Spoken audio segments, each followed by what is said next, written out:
my hair. Today's video I have got a review video for you. At the weekend I went to go and see the new Tomb Raider film, and I need to warn you all right now, I am a huge Tomb Raider fan. I've played all the games, like the new ones are absolutely amazing. I've even dressed as Lara Croft before, like the new Lara Croft. I'll move to the side and put a picture here.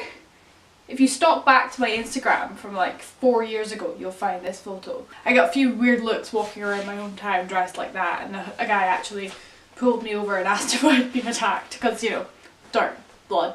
It was lovely. I'm a huge Tomb Raider fan, so as you probably expected, I was highly anticipating this movie coming out. It was so much like video games from the trailers that I had very high hopes for it, and honestly they exceeded my expectations. I absolutely loved it so much, like so much. Initially, my initial thoughts are Alicia Vikander, can't pronounce her second name, was perfect as Lara Croft.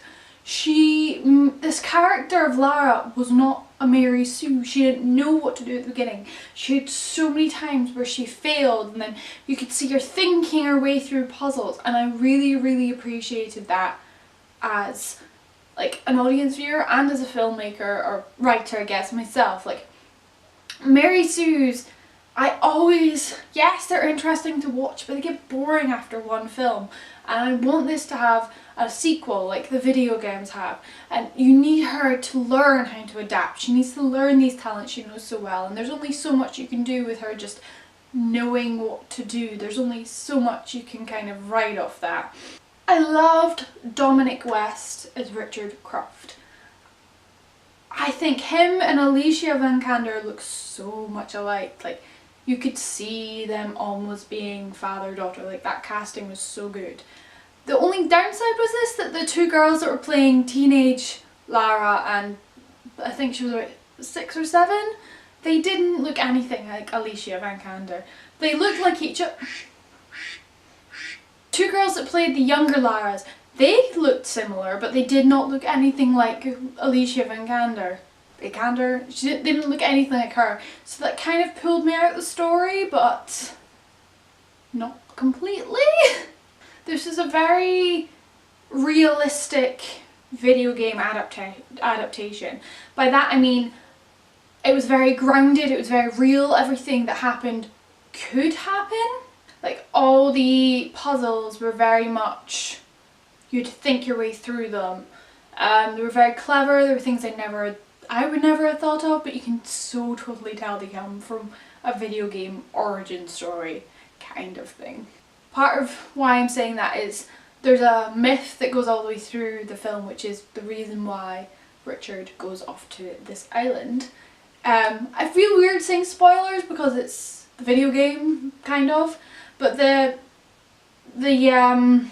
myth in question, it was, one thing was the myth, and then when they find out what the reality is of it, it's very interesting how that has kind of been warped into this. The real depiction has been warped into a myth, and it was one of these moments where I was just like, that's so clever, oh my gosh. Something I've heard a lot, or I've read a lot of reviewers saying, is it was very dark and gritty. There wasn't much of a colour palette. But me personally, I really enjoyed that. There's only so much you can do with a forest like setting. If you try and play with the colour palette of a forest, of a dangerous forest, that kind of danger and the immediate like thrill and panic you have for the character, if you play around with the palette, that doesn't come forth to me. The fact it was very murky, very dirty, very dark, very dank, it wasn't a pleasant place to be, added to the atmosphere. There was a few points especially where she was literally not in the dark, it was like dark nighttime, and it was literally just, well, not blue lighting, but it was as close as you could get to nighttime lighting, and that was it. And it was very dirty, it was very dark, and that is a very prominent part of the film. It was a very good turning point kind of place for her emotionally as a character. It was her emotional turning point, I'd argue, and you needed that kind of, the dirtiness of that scene, you needed that for what was happening inside it. And if you'd made it very blue and pretty and you'd played around with the colours, it wouldn't have come off that way, I feel personally. Clearly this isn't like an Oscar winning film, but definitely for video game adaptation films, it's definitely leading the way, I think. We've had the cheesy 90s films with Angelina Jolie, and they definitely fit with the 90s, but I never really saw them as a Tomb Raider film, because yes, they were there, but they weren't very, there was something missing with them. They weren't Tomb Raider 100% in my mind, whereas this is more Tomb Raider-y. I don't think film will ever 100% get the Tomb Raider-ness that the video games get, but that's kind of like all adaptations, you don't get the original source material 100%.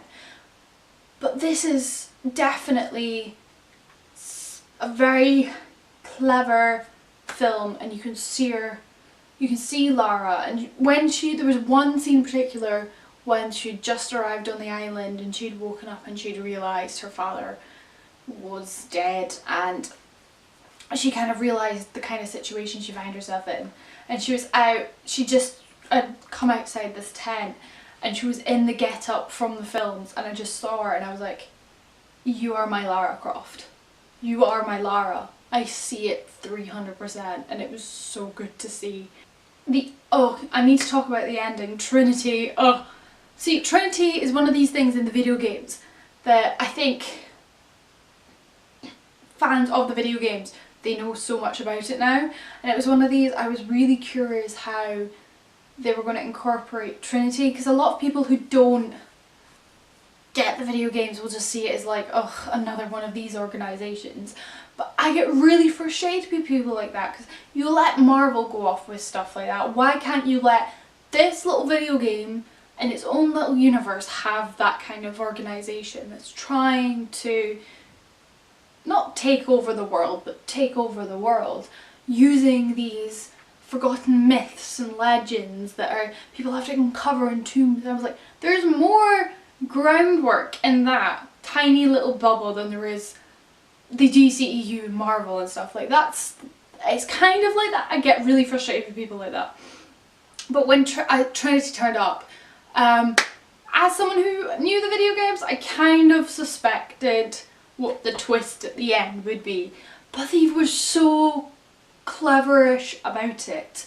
They didn't make it like full in your face, and it was definitely 100% sequel baiting, which I'm so happy about, because I want there to be a sequel, and I hope the sequel, if they do have it, does follow more the second video game. This one was very much her origin story following the first video game of the new reboot. So the second one, kind of, she's building up her talents more. She still isn't 100% there yet. She isn't the first original Lara Croft game. She's very confident, very cocky. She's still building up those talents, and I think that would be a very interesting dynamic to play with. Like this adventurer who is a lot more confident but isn't 100% the best of the best. She's not Nathan Drake. And I hope they do play with that in the sequel, if they get a sequel, which I really, really hope they do. As you can probably tell, I really, really enjoyed this film, and I think I will give it a B+ if I'm going to rate it in anything. I'm not giving it an A because very much so it was an adventure film and you knew the beats before they were coming, but that does not mean that I did not enjoy having a female protagonist who was very well thought out, written, really realistic. Her main goal was to find her father, and she found herself in this situation which was way above her head, and still found herself surviving and almost thriving. She was smart, she was a thinker, and I think this is what people need to see, stuff like that. That's my rant over. If you've seen the film, please comment in the comment section below and we can have a nice little discussion, and I will see you guys very, very soon. Bye! Mwah!